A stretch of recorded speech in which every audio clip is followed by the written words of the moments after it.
What is your take, though, on the argument, and especially around crypto, but other things as well, that rather than create new rules or even new laws that might have to be put into effect, that you have effectively regulated through legislation?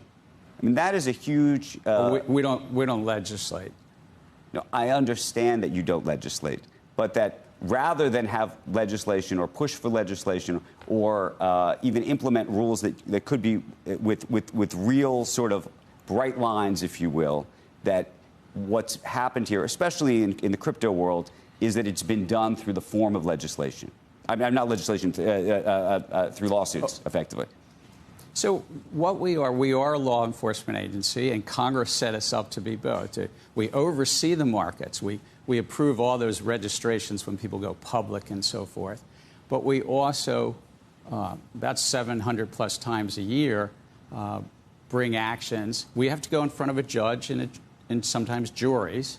So now it brings it back to this new innovation. And what Satoshi Nakamoto did, we're almost at October, so it's almost the 16th anniversary, 16th birthday of Bitcoin. Right. And it's an innovation. But innovations don't long thrive if they don't also build trust. I mean, the automobile wouldn't have survived if you didn't have traffic lights, if you didn't have stop signs, and even cops on the road to make sure there weren't accidents. And so that's part of our role as being cops on the beat, and the rules are about the traffic lights to make sure. So in crypto, if you want to raise money from the public, there's a basic idea that you put out fundamental disclosures so that the investing public gets to choose. So is your argument that you're doing this to make crypto stronger? We're again, merit neutral. Crypto is only a small part of our capital markets. I mean, it's a little less than 1% of the world capital markets. But it's basically to instill trust and protect investors. Look at the leading lights in this field, in the crypto field just 2 years ago.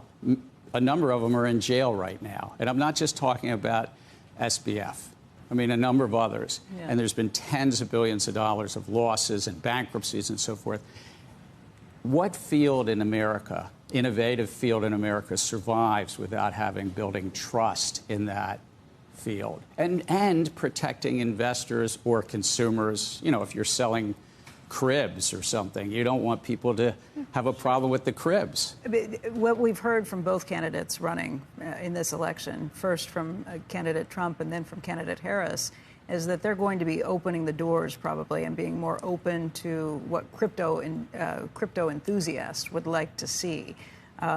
Does that pose a problem, or are the rules kind of laid out at this point, the ground rules? I'm not going to comment on elections. I'm in a role that I've